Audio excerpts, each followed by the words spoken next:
আমি councillor Barishal city কর্পোরেশনের এবং প্যানেল মেয়র। আমার ওয়ার্ড নম্বর 20। আসলে আসন্ন উপজেলা নির্বাচনে অনেক লোকই প্রার্থী হয়েছেন, তার মধ্যে একজন আছেন সাংবাদিক। আসলে জানি না হাতে কলমে সাংবাদিকতা জীবনে করেছে কিনা। সে একটি পত্রিকার মালিক। বরিশাল শহরে সাংবাদিকতার নাম ভাঙিয়ে বরিশাল শহরের যত ডিসেল লাইন সবই সে দখল করেছে এবং অনেক ভেজাল জায়গা জমি সে কিনেছে। সে কখনো আমার অর্ডারেও কাউন্সিলর ছিলেন, আমার সঙ্গেও সব বিপুল ভোটে হেরেছেন। কখনো কখনো এমপি নির্বাচন করবে, কখনো হিজড়া নির্বাচন করবে। এখন উপজেলায় গিয়েছে নির্বাচন করতে, তাকে সাধুবাদ জানাই। কিন্তু সিটি কর্পোরেশনের আমরা কাউন্সিলর, আমাদের কাউন্সিলর সম্বন্ধে মন্তব্য করা তার ঠিক হয়নি। আমরা এটা আশাও করি না, কারণ আমরা যেহেতু গণতান্ত্রিক দেশ বাংলাদেশ, এই ভোটের প্রয়োজনে মামুনদের সমর্থনে আমরা ইউনিয়ন পর্যায়ে যেতেই পারি। এটা অস্বাভাবিক কিছু না, এটা দোষেরও কিছু না। কিন্তু এটাকে নিয়ে সে নানান ধরনের ষড়যন্ত্র চালাচ্ছে।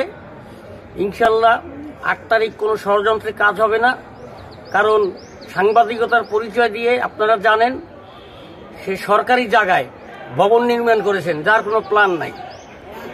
সাংবাদিকতার পরিচয় দিয়ে আমার জানা মতে অনেক লোকের জায়গা জমি সে দখল করেছেন এবং সাংবাদিকতার পরিচয় দিয়ে তার বিশাল একটা ক্যাডার বাহিনী এনেছে, যারা সাংবাদিক না কিন্তু সাংবাদিকতার পরিচয় দেয়। আমার সাথে ব্যক্তিগতভাবে তার কোনো দ্বন্দ্ব নাই, কিন্তু আমরা নির্বাচন উপলক্ষে মামুন ভাইয়ের জন্য গিয়েছি, সেটা নিয়ে সে অনেক মাখামাখি করেছেন। আসলে এটা অত্যন্ত দুঃখজনক।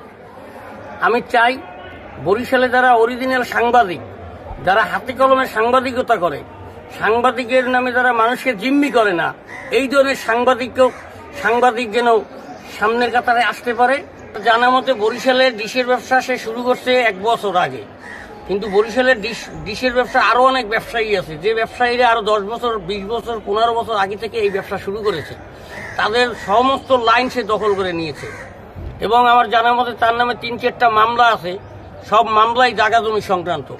বহুত লোক আজকে অসহায় হয়ে গেছে এই জায়গা জমি সংক্রান্ত মামলা মোকদ্দমায়। শুধু মানুষের মধ্যে একটাই তার পুঁজি, সে একজন প্রেস ক্লাবের সেক্রেটারি, সে সাংবাদিক, এইটাই তার বড় পুঁজি। কাজেই আমি সকল সাংবাদিকের উদ্দেশ্যে বলতে চাই, এই ধরনের অপসাংবাদিকতা, যারা কোনোদিন কাগজ কলমে সাংবাদিকতা, যারা কোনোদিন একটা অ্যাপ্লিকেশন লিখতে পারে না ঠিক মতো, তাদের যেন সাংবাদিক জগৎ থেকে তাদেরকে বিতাড়িত করা হোক। প্রেস ক্লাব এটা আজকে জিম্মি, এই প্রেস ক্লাবটা জিম্মি করে একটি পরিবারের মধ্যে রাখা হয়েছে। এই press club secretary Zakir Hossain, সে আমার সাথে নির্বাচন করেছে, সে এখন উপজেলা নির্বাচন করে। আমার সাথে সে রানিং কাউন্সিলর ছিল, আমার সাথেও সে বিপুল ভোটে হেরেছে। ইনশাল্লাহ আগামী 8 তারিখেও হারবে। সেই মূলত আর কি সাংবাদিকতার পরিচয় দিয়ে অপকর্মগুলো বেশি চালাচ্ছে এবং মানুষকে জিম্মি করছে।